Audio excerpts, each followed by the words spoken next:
Hello बच्चों, आपका मेरे इस दूसरे वीडियो में स्वागत है।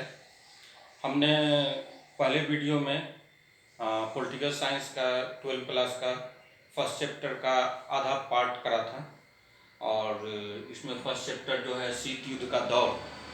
तो शीत युद्ध के दौर के शुरुआती भाग में हमने देखा था कि किस तरह से द्वितीय विश्व युद्ध के बाद पूरा विश्व जो है दो गुटों में बट गया था, जिसमें एक गुट का नेतृत्व यूएसए यानी कि अमेरिका कर रहा था तथा दूसरे गुट का नेतृत्व सोवियत संघ यानी कि यूएसएसआर कर रहा था। तो ये दोनों जो थे वो पूरे विश्व के देशों को अपने अपने गुट में शामिल कर रहे थे। तो अब इससे आगे हम देखते हैं कि आखिर इन महाशक्तियों को क्या जरूरत थी कि वो छोटे छोटे देशों को अपने साथ शामिल करें, क्योंकि यदि देखा जाए तो उस समय में अमेरिका और सोवियत संघ दोनों के पास इतने परमाणु हथियार सहित इतने घातक घातक हथियार थे और उनके पास इतनी शक्तिशाली सेनाएं थी कि उस समय के अफ्रीका और एशिया और यहाँ तक कि यूरोप के साझी सेना को भी इनको हराने की क्षमता थी इनके पास। लेकिन फिर भी ये छोटे छोटे देशों को अपने गुट में शामिल कर रहे थे। तो आखिर क्या कारण था, क्या आवश्यकता थी इनको कि छोटे छोटे देशों को वो अपने साथ ले रहे थे या शामिल कर रहे थे। तो इस उसी संदर्भ में हम देखते हैं यहाँ पर 4 पॉइंट है कि क्यों महाशक्तियाँ जो है छोटे छोटे देशों के साथ गुट बना रही थी। तो इसमें पहला पॉइंट जो हम देखते हैं कि इन छोटे छोटे देशों के पास जो था महत्वपूर्ण संसाधन जैसे खनिज तेल और अन्य खनिज संसाधन थे, और विकसित देशों के लिए जो अमेरिका जैसे महाशक्तियों के लिए यहाँ से बहुत ही महत्वपूर्ण खनिज संसाधन और ऊर्जा के लिए तेल की प्राप्ति होती थी और गैस की भी प्राप्ति होती थी। तो इसके लिए ये जरूरी था इन लोगों के लिए कि भाई ये छोटे छोटे देश को अपने गुट में शामिल करें और वहाँ के प्राकृतिक संसाधनों का दोहन कर सकें। दूसरा जो पॉइंट है वो है भू क्षेत्र। जब ये छोटे छोटे देश इनके साथ गुट में शामिल होते थे तो उनका जो भूमि क्षेत्र था वहाँ से ये महाशक्तियाँ जो है अपने सेना का संचालन कर सकती थी, अपने हथियार वहाँ रख सकते थे। इसका एक उदाहरण आपने देखा है वीडियो के पहले भाग में कि किस तरह से क्यूबा को लेकर के यूएसए और यूएसएसआर में तनातनी हुई थी, जहाँ पर कि यूएसएसआर ने क्यूबा में मिसाइल तैनात कर दिया था और इससे अमेरिका का जो अधिकतर भूमि था वो इनके मारक क्षेत्र में आ गया था। तो इस तरह से देखते हैं कि भू क्षेत्र भी कितना इम्पोर्टेंट था। तीसरा है सैनिक ठिकाने। सैनिक ठिकाने का मतलब यहाँ कहने का मतलब ये है कि वो वैसे देश जो छोटे छोटे देश थे वो इनके लिए जासूसी का काम कर सकते थे। वहाँ पर ये अपना जासूसी उपकरण लगा सकते थे या अपने सेना के द्वारा या अपने जासूसों को वहाँ भेज करके या उन्हीं देश के माध्यम से जासूसी करवा सकते थे अपने विपक्षी देशों के लिए। और चौथा है आर्थिक मदद। चूंकि इन लोगों के पास व्यापक सेना थी और हथियार वगैरह बनाने में भी इन लोगों का बहुत ज़्यादा आर्थिक खर्च होता था, आर्थिक लागत आती थी। तो ये क्या करते थे कि छोटे छोटे देश जो इनके गुट में शामिल होते थे तो उनको उनकी सुरक्षा के नाम पर कि मैं आपकी सुरक्षा करूंगा, इसके लिए जरूरी है कि मैं अपनी सेना आपके यहाँ तैनात करूँ, और ये अपनी सेना उस देश में तैनात कर देते थे और उस सेना का खर्च ये उसी देश से वसूलते थे। तो इससे एक तरह से इनका जो सैनिक खर्च था महाशक्तियों का बहुत हद तक बच जाता था। तो इस तरह से हम देख रहे हैं कि ये 4 महत्वपूर्ण लाभ थे जिसके कारण की महाशक्तियां जो है वो छोटे छोटे देशों के साथ गुटबंदी या अपने गुटों में शामिल करने के लिए बहुत ही व्याकुल रहते थे कि देश हमारे गुट में शामिल हो जाए।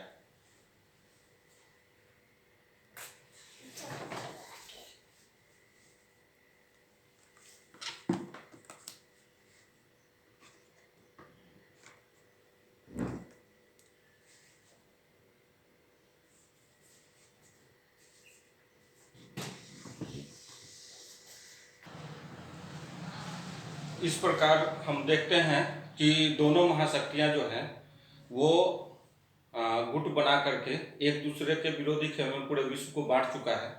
अब हम देखते हैं कि शीत युद्ध के समय में शीत युद्ध का दायरा क्या था, कहाँ तक ये दायरा पहुंचा।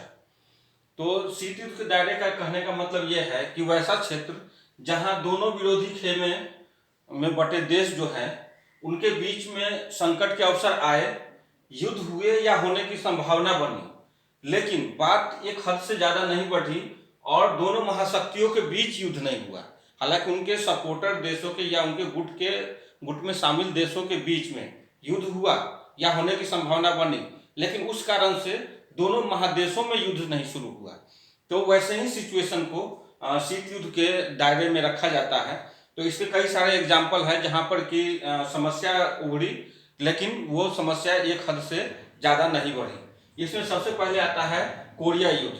कोरिया के दो भाग हुए थे, दक्षिण कोरिया और उत्तर कोरिया। इन दोनों के बीच में युद्ध हुआ था 1950 से 53 के बीच में। यहाँ पर दक्षिण कोरिया का समर्थक यूएसए था और उत्तर कोरिया का समर्थन यूएसएसआर के द्वारा किया जा रहा था। तो यहाँ पर लग रहा था कि युद्ध हो, कहीं ऐसा ना हो कि दोनों महाशक्तियों के बीच में युद्ध हो जाए, लेकिन ये हुआ नहीं। इसमें संयुक्त राष्ट्र संघ और भारत वगैरह की भी काफ़ी महत्वपूर्ण भूमिका रही थी इस युद्ध को रोकने में और इस संकट को टालने में। उसका दूसरा जो है वो बर्लिन जो है जर्मनी की राजधानी थी और एक तरह से कहा जाए तो जो दो खेमों में बंटने का, जो महाशक्तियों के दो खेमों में बंटने का एक ये सिंबल बना हुआ है बर्लिन। क्योंकि जब दोनों खेमे बटे थे तो जर्मनी के भी दो भाग हुए थे, एक पूर्वी जर्मनी और एक पश्चिमी जर्मनी। पूर्वी जर्मनी के जो समर्थक थे वो यूएसएसआर थे और पश्चिमी जर्मनी के समर्थक जो थे वो यूएसए थे। यानी कि पूर्वी जर्मनी जो है यूएसएसआर यानी सोवियत संघ के गुट में शामिल था और पश्चिमी जर्मनी जो है वो अमेरिका के गुट में शामिल था। और उसी समय जर्मनी का जब दो भाग हुआ तो उसी समय बर्लिन में एक दीवार खींची गई और ये दीवार एक सिंबल बन गया दोनों खेमे के बंटवारे का। तो इस समय भी 1958 से 1962 के बीच में दोनों के मध्य तनाव उत्पन्न हुआ था बर्लिन समस्या को लेकर के, लेकिन ये समस्या भी ज़्यादा नहीं बढ़ी। उसके बाद कांगो समस्या आया था। कांगो में 1960-61 में वियतनाम समस्या आया था। 1954 से 75 में इसमें अमेरिका ने वियतनाम में हस्तक्षेप किया था। और क्यूबा मिसाइल संकट हम लोग देख ही चुके हैं कि किस तरह से क्यूबा मिसाइल संकट के समय में यूएसए और यूएसएसआर यानी कि अमेरिका और सोवियत संघ एक दूसरे के आमने सामने आ गए थे और ऐसा लग रहा था कि अब युद्ध हुआ तब युद्ध हुआ। उसी तरह अफगानिस्तान में सोवियत संघ ने 1979 में यानी 1979 में हस्तक्षेप किया था और उसके कारण वहाँ भी समस्या उत्पन्न हुई थी। वहाँ तो 10 साल तक समस्या रही और उस समय इतना व्यापक तनाव था यूएसए और यूएसएसआर में, लग रहा था कि कभी भी युद्ध हो जाएगा। तो इस तरह से जब हम देखते हैं कि शीत युद्ध का दायरे क्या क्या है, तो उसमें कोरिया युद्ध, बर्लिन, कांगो समस्या, वियतनाम समस्या, क्यूबा मिसाइल संकट और अफगानिस्तान में सोवियत संघ का हस्तक्षेप, ये सारे इस शीत युद्ध के दायरे में आते हैं।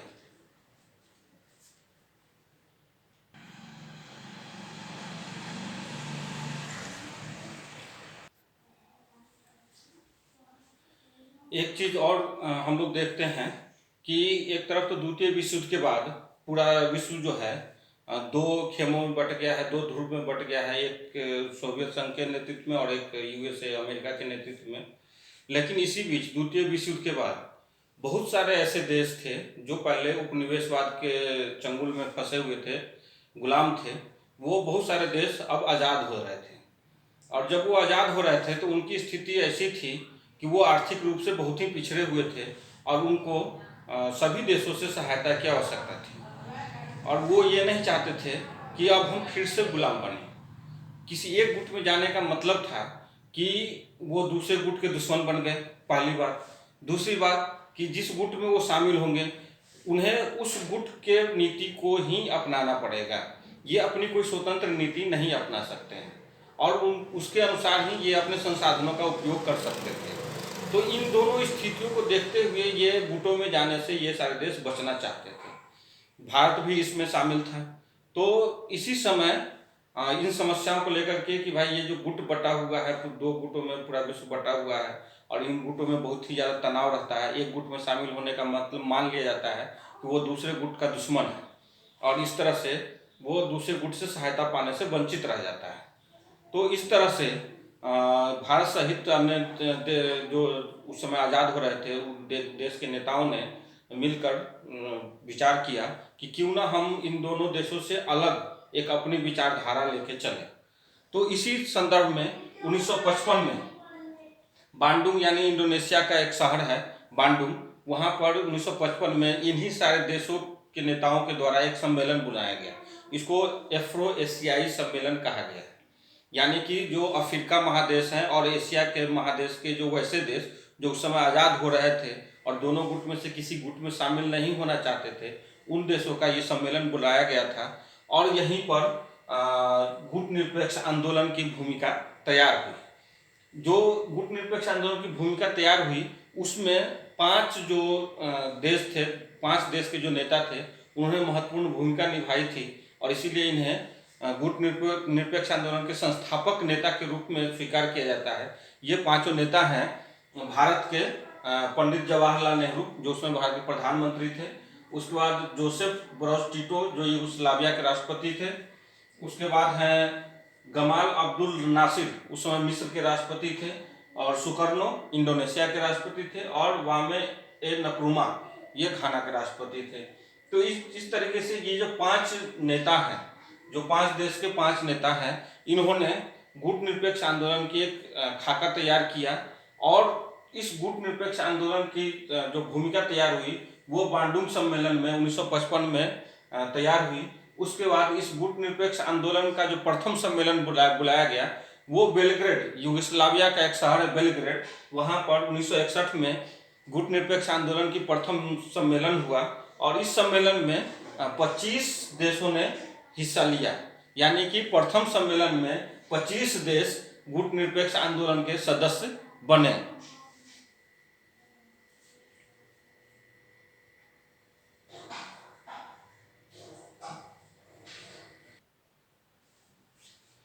अब जब गुट निरपेक्ष आंदोलन की शुरुआत हो गई, इसकी स्थापना हो गई और जब ये अपना काम करना शुरू कर दिया, तो दोनों महाशक्तियां जो है इस चीज़ को स्वीकार करने के लिए तैयार नहीं थी। उन्होंने इसकी ज़बरदस्त आलोचना की और इसे बेकार के आंदोलन या बेकार का नीति बताया। उसमें उनका कहना था कि गुट निरपेक्षता का यहाँ मतलब है निष्क्रियता या तटस्थता, यानी कि गुटों से कोई मतलब नहीं है, आप इसमें कोई भी पार्टिसिपेट नहीं कर सकते हैं। वैश्विक राजनीति जो है इन्हीं 2 गुटों के इर्द गिर्द घूमती है और चूंकि आप गुट निरपेक्ष हैं इसलिए आपका इस वैश्विक राजनीति में कोई हिस्सा या कोई योगदान नहीं रहेगा। लेकिन यह एक तरह से उनका नकारात्मक अवधारणा था, जो कि कहता है कि यह पृथकतावाद या तटस्थतावाद या निष्क्रियतावाद है। जबकि जो गुट निरपेक्ष के समर्थक थे, देश थे, उन्होंने कहा कि ये जो गुट निरपेक्षता की नीति है ये न तो तटस्थतावाद है, न ही पृथकतावाद है और न ही निष्क्रियतावाद है। यहाँ पृथकतावाद का मतलब है कि इन्हें विश्व राजनीति से कोई मतलब नहीं है, विश्व राजनीति से ये पृथक रहते हैं। तटस्थ का मतलब है कि दोनों ग्रुप जो है उससे उनको कोई लेना देना नहीं है कि कौन ग्रुप क्या कर रहा है, कौन ग्रुप क्या नहीं कर रहा है। ये तटस्थ रहते हैं, दोनों के बीच में से किसी की तरफ न जाते हैं, न किसी की सराहना करते हैं, न किसी की आलोचना करते हैं, तटस्थ रहते हैं। और यह निष्क्रियतावाद का मतलब है कि निष्क्रिय रूप से परे रहना, कुछ भी नहीं करना, कौन क्या कर रहा है उससे कोई मतलब नहीं है। लेकिन यहाँ पर जो गुट निरपेक्षता का जो अर्थ था, जो यह जिसके समर्थक देशों ने बताया, वो इन तीनों चीज़ों से अलग था। यहाँ पर गुट निरपेक्षता का अर्थ जो इन लोगों ने बताया वो ये था कि दोनों गुटों से पृथक रहते हुए, यानी कि दोनों महाशक्तियों के गुटों से पृथक रहते हुए अपनी स्वतंत्र विदेश नीति के आधार पर हम विश्व राजनीति में हिस्सा लेंगे, सक्रिय रूप से हिस्सा लेंगे। और कई जगह पर गुट निरपेक्ष के देशों ने ये चीज़ दिखाया भी कि जहाँ पर यदि लगा कि यहाँ पर कोई एक गुट के कोई नेता जो है या जो कोई महाशक्ति जो है गलत काम कर रहा है तो उसकी आलोचना भी की है। और यदि लगा है कि कोई गुट अच्छा काम कर रहा है तो वहाँ पर उसकी सराहना भी की है। साथ ही साथ जब दोनों गुट कई बार जब एक दूसरे के सामने आ जाते थे और लगता था कि स्थिति तनावपूर्ण हो गई है या अब युद्ध होने की संभावना हो सकती है, तो वहाँ पर गुट निरपेक्ष के देश जो थे वो बीच बचाव करते थे, मध्यस्थता करते थे और कोशिश करते थे कि दोनों के बीच जो है तनाव को कम से कम किया जा सके, युद्ध होने से रोका जा सके। और इसमें कई बार ये सफल भी हुए हैं, जिसमें से कि एक तो कोरिया संकट ही है और कांगो वाला मैटर भी है और साथ ही साथ क्यूबा मिसाइल संकट भी है। इन सब जगहों पर हम देख सकते हैं कि गुट निरपेक्ष आंदोलन ने बहुत ही महत्वपूर्ण भूमिका निभाई है इन दोनों महाशक्तियों के बीच के तनाव को कम करने में।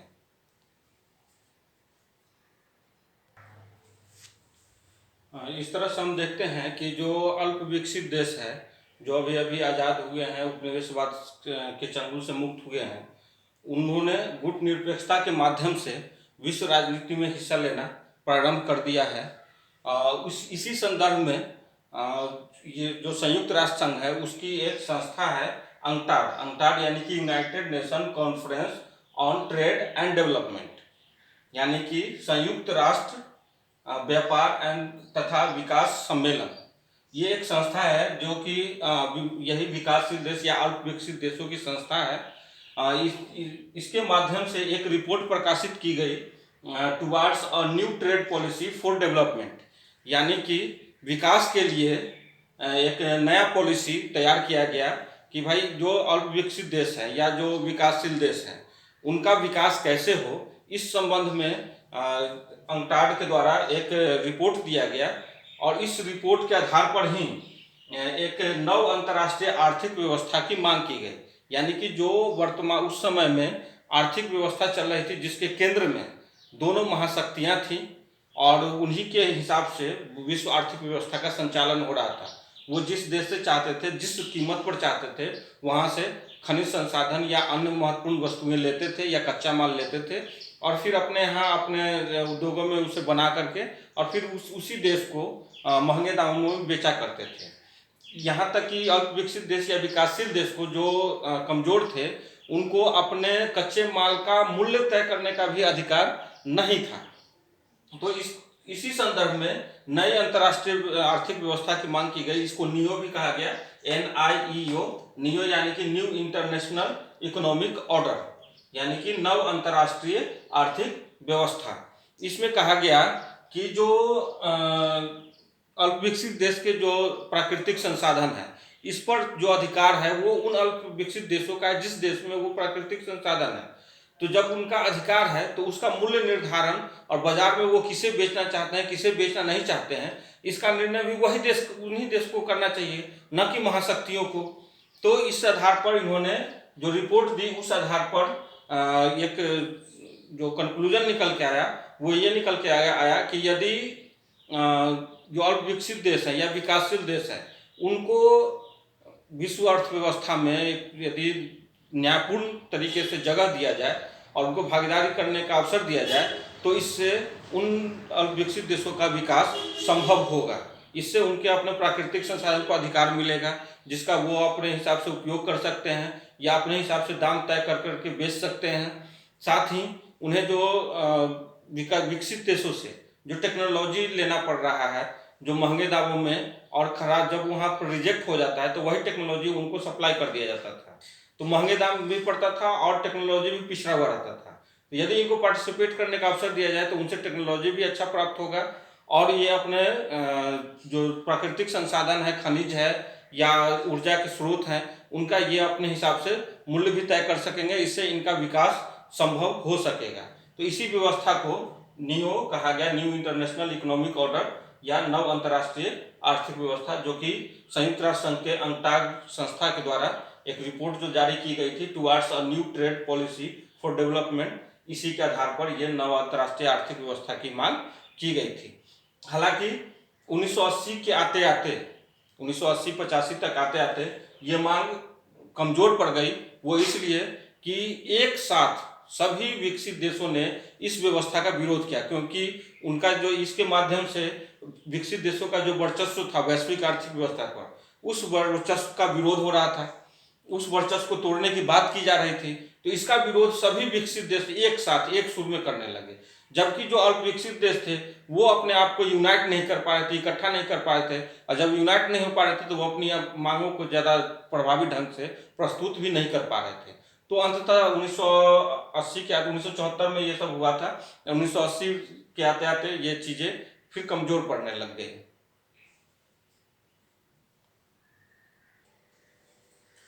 अभी तक हमने देखा है कि शीत युद्ध जो शुरू हुआ, शीत युद्ध के बाद कैसे कैसे दोनों महाशक्तियां जो है गुटों में बटी और किस तरह से गुट निरपेक्ष आंदोलन की शुरुआत हुई और इस तरह से जो नव स्वतंत्र देश थे, उन्हें उन्हें एक प्लेटफॉर्म प्राप्त हुआ, एक मंच प्राप्त हुआ, जिसके माध्यम से वो अपनी राजनीति और अपने हितों का साधन कर सकते थे। लेकिन अब इसमें एक पर्टिकुलर चीज़ ये देखना है कि शीत युद्ध काल में भारत की क्या स्थिति थी। तो भारत जो है वो गुट निरपेक्ष आंदोलन के एक नेता के रूप में जाना जाता है। तो इन्होंने गुट निरपेक्ष आंदोलन के माध्यम से या गुट निरपेक्ष आंदोलन के नेता के रूप में इन्होंने दो महत्वपूर्ण भूमिका निभाई। पहली भूमिका तो ये थी कि इन्होंने स्वयं को, भारत ने स्वयं को दोनों महाशक्तियों से दूर रखा, दोनों महाशक्तियों के खेमे से दूर रखा, और इस कारण से भारत जो है दोनों से सहायता प्राप्त करने में सक्षम रहा। जब उसे जो आवश्यकता हुई तो उसे अमेरिका ने भी सहायता दिया, और जब आवश्यकता हुई तो सोवियत संघ ने भी सहायता दिया। तो इस तरह से देखा जाए तो भारत ने अपने आप को जब गुट निरपेक्ष के नेता के रूप में दोनों खेमों से अलग रखा, तो उसका भारत को ये एक फायदा मिला। दूसरा जो इन्होंने काम किया वो ये काम किया कि जितने भी नव स्वतंत्र देश थे जो उस समय उपनिवेशवाद से, गुलामी से मुक्त हो रहे थे, उनको खेमे में या गुटों में शामिल होने से रोकने का प्रयास किया। और यदि कोई महाशक्तियाँ उनको अपने खेमे में शामिल करना चाहती थी तो इसका वो पुरजोर विरोध करती थी। भारत के द्वारा पुरजोर विरोध किया जाता था। उन्हें कहा जाता था कि इन्हें स्वतंत्र रूप से इनको अपना चयन करना है कि इन्हें किधर रहना है, आप जबरदस्ती किसी के साथ आप अपने गुट में इसे शामिल नहीं कर सकते हैं। तो इस तरह से इन्होंने शीत युद्ध का दायरा जो है बहुत ही हद तक सीमित करने का प्रयास किया, क्योंकि यदि कोई देश गुटों में शामिल हो जाता है तो ऑब्वियस सी बात है कि शीत युद्ध वहाँ तक पहुँच जाएगा, और यदि शामिल नहीं होता है तो शीत युद्ध वहाँ नहीं जाएगा। तो इस तरह से इन्होंने जो नव स्वतंत्र देशों को महाशक्तियों के खेमे में जाने से रोका, तो इससे क्या हुआ कि शीत युद्ध का जो दायरा था वो बढ़ा नहीं, वो सीमित रह गया। तो ये दो जो काम थे भारत के गुट निरपेक्ष के नेता के रूप में एक महत्वपूर्ण काम रहे। और शीत युद्ध के समय में भारत की नीति जो थी वो नीति ये थी कि किसी भी तरीके से दोनों महाशक्तियों के बीच में जो प्रतिद्वंद्विता चल रही है वो कम से कम हो, जितना हो सकता है उतना उस प्रतिद्वंद्विता को कम किया जाए और सहयोग को बढ़ावा दिया जाए। इसके लिए भारत ने अंतर्राष्ट्रीय संस्थाओं या क्षेत्रीय संगठनों को भी बहुत ही ज़्यादा बढ़ावा दिया। ये अपने जो गुट निरपेक्ष आंदोलन से जुड़े हुए देश थे उनको भी इसमें शामिल किया कि नहीं, आप इस चीज़ को कम करने में सहयोग कीजिए, और जहाँ भी युद्ध की स्थिति बनती थी या तनाव उत्पन्न होता था वहाँ पर ये जा करके और मध्यस्थता या समझौता कराने का प्रयास करते थे। तो इस तरह से देखा जाए तो शीत युद्ध के दौरान भारत जो है वो कहीं ना कहीं गुट निरपेक्षता को लेकर के ही चला, और अंतर्राष्ट्रीय संस्थाओं, अंतर्राष्ट्रीय जैसे संयुक्त राष्ट्र संघ है, इस तरह के अंतर्राष्ट्रीय संस्थाओं और क्षेत्रीय संगठनों के माध्यम से भी, जैसे सार्क है या आसियान है या यूरोपियन यूनियन है, इस तरह के क्षेत्रीय संगठन जो थे उसके माध्यम से भी इस प्रतिद्वंदिता को कम करने का प्रयास किया है। अब हम देखते हैं कि भारत जो है वैश्विक राजनीति में गुट निरपेक्ष आंदोलन के नेता के रूप में भाग ले रहा था। तो उस गुट निरपेक्षता की नीति के कारण उसे क्या लाभ मिला, इस चीज़ के बारे में देखते हैं। तो दो लाभ तो प्रत्यक्ष हित साधन दिखता है गुट निरपेक्षता के नीति में, कि सबसे पहले तो भारत जो है अपने हितों और आवश्यकताओं के अनुसार अंतर्राष्ट्रीय फैसला या पक्ष ले सका। क्योंकि ये किसी भी गुट में शामिल नहीं था तो इसलिए इसे इस चीज़ की आवश्यकता नहीं थी कि वो अपने किसी का पक्ष को देखे या किसी का, ये अपनी आवश्यकता को देखता था, अपने हित को देखता था और उसके अनुसार वो निर्णय ले सकता था।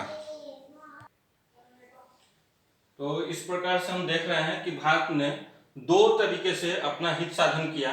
पहला तो था कि ये अपने आवश्यकताओं के अनुसार अंतर्राष्ट्रीय फैसला ले सका, और दूसरा है कि भारत इस स्थिति में हमेशा रहा कि कोई महाशक्ति उसके खिलाफ हो जाए तो वह दूसरे महाशक्तियों के करीब जाने की कोशिश कर सकता था।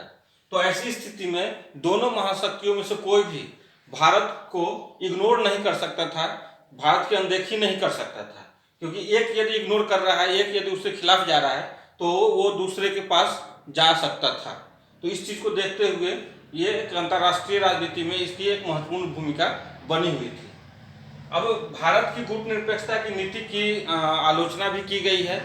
सबसे पहली आलोचना तो यही है कि ये जो गुटनिरपेक्षता की नीति है ये कोई सिद्धांत पर आधारित नहीं है, सिद्धांत विहीन है। क्योंकि कई बार ऐसा स्थिति आया है कि भारत ने कई अंतर्राष्ट्रीय मसले पर कोई भी फैसला लेने से बचा है, यानी कि कोई पक्ष नहीं लिया है। तो ये एक इनका आलोचना रहा है कि भाई गुटनिरपेक्षता की नीति जो है उसमें कोई सिद्धांत पर आधारित नहीं है। दूसरा जो है कि भारत ने 1971 में रूस के साथ 20 साल की मैत्री संधि की थी। जब पाकिस्तान और भारत के साथ युद्ध शुरू हुआ था उसी समय में भारत का और रूस के साथ 20 साल की मैत्री संधि हुई थी। तो इसको आलोचकों ने कहा कि जब आप कोई भी सैनिक कोई भी महाशक्ति के साथ जाने से बचना चाहते हैं, जब आप गुटनिरपेक्षता कहते हैं कि भाई हम किसी भी महाशक्ति के साथ नहीं जाएंगे, हम स्वतंत्र रूप से रहेंगे, गुटनिरपेक्षता की नीति अपनाएंगे, और आप एक महाशक्ति के साथ संधि समझौता कर रहे हैं, तो इसका मतलब है कि आपको अपनी नीति के खिलाफ जा रहे हैं। तो इस तरह से ये दो आलोचना बनती है जो गुटनिरपेक्ष आंदोलन के नीति के खिलाफ, भारत की नीति के खिलाफ दो आलोचना मुख्य रूप से है। अब हम देखते हैं कि 1991 में सोवियत संघ का विघटन हो चुका है और विश्व में एकमात्र शक्ति अमेरिका बच गई है।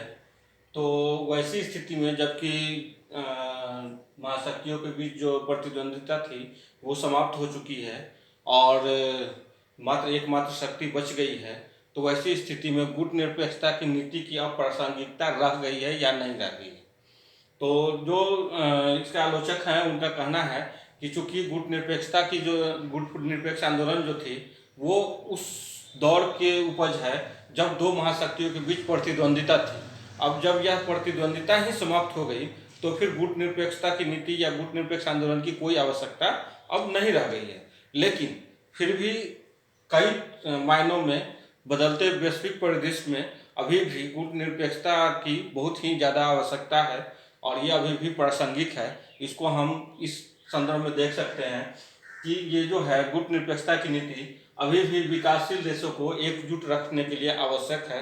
यह विकासशील देशों को एक मंच प्रदान करता है जहां पर कि यह विकसित देशों के आर्थिक शोषण का विरोध कर सके या आर्थिक शोषण के विरोध में एकजुटता दिखा सके। साथ ही यह जो वर्तमान में जो वैश्विक असमानता है उस असमानता को कम करने में कहीं ना कहीं सहायक सिद्ध हो सकता है।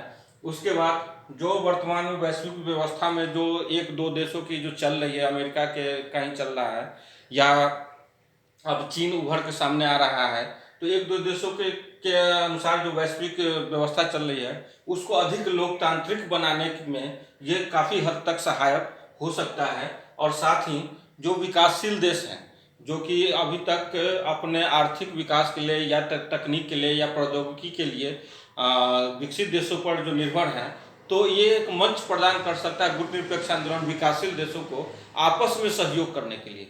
आपस में ही आर्थिक और तकनीकी सहयोग इस मंच के माध्यम से किया जा सकता है। तो इस तरह से कहा जा सकता है कि गुटनिरपेक्ष आंदोलन भले ही अब एक महाशक्ति का विघटन हो गया है और अब प्रतिद्वंदिता दोनों के बीच में नहीं है, शीत युद्ध खत्म हो गया है, लेकिन फिर भी गुटनिरपेक्ष आंदोलन की प्रासंगिकता अभी भी बनी हुई है और वर्तमान भविष्य में इसकी अभी काफ़ी आवश्यकता भारत जैसे विकासशील देशों को होगी। इस चैप्टर का एक चीज़ जो और देखना रह गया है वो ये कि जब दोनों महाशक्तियों के बीच हथियारों की होड़ शुरू हुई तो उन्होंने एक से एक हथियार, परमाणु हथियार से लेकर के प्लास्टिक हथियार से लेकर के कई सारे रासायनिक हथियार भी बना लिए थे। लेकिन दोनों के बीच में यह भय बना हुआ था कि हो सकता है कि कभी ऐसी स्थिति आए कि गलती से कोई हथियार चल जाए या फिर ये हथियार किसी गलत हाथों में पड़ जाए और वो उसका गलत इस्तेमाल कर ले, तो फिर क्या होगा। क्योंकि हथियार तो हम अनियंत्रित रूप से बनाते जा रहे हैं, लेकिन इसका उपयोग दुरुपयोग न हो, इसको रोकने के लिए क्या किया जाए।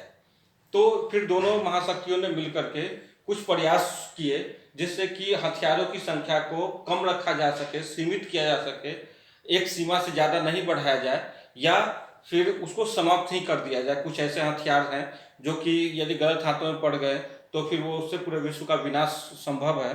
तो वैसे हथियारों को कोशिश किया जाए कि या तो बहुत ही सीमित किया जाए या फिर उसको समाप्त ही कर दिया जाए।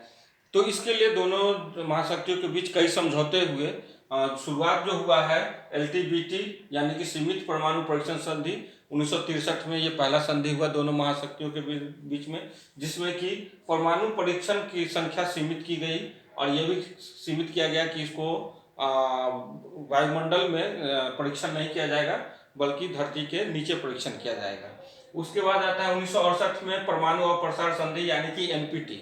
ये बहुत ही महत्वपूर्ण है क्योंकि इस संधि के माध्यम से उस समय तक 1967 तक 5 जो अभी परमानेंट मेंबर है सिक्योरिटी काउंसिल के, सुरक्षा परिषद के, जो संयुक्त राष्ट्र की सुरक्षा परिषद है, उसके 5 जो परमानेंट मेंबर है, अमेरिका, चीन, फ्रांस, ब्रिटेन और रूस, इन 5 के पास 1967 तक परमाणु बम का इन लोगों ने परीक्षण कर लिया था।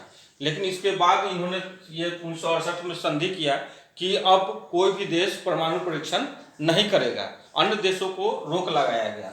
उसके बाद है SALT-1, SALT-2, 1972 में दोनों हुआ है, जिसमें कि सामरिक अस्त्र परिसीमन वार्ता कहा जाता है इसको। और उसके बाद है START-1, START-2। START-1 1991 में समझौता हुआ, START-2 1993 में समझौता हुआ। ये है सामरिक अस्त्र न्यूनीकरण संधि। तो इस प्रकार से देखते हैं कि दोनों महाशक्तियों के बीच 6 अस्त्र नियंत्रण और सीमित करने के समझौते हुए हैं।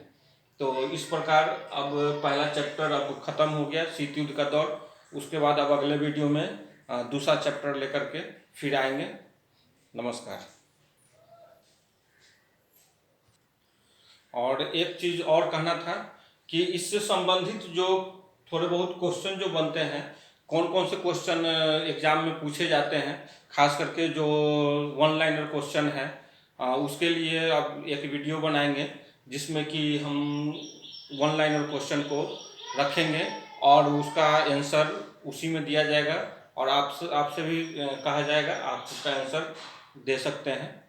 ठीक।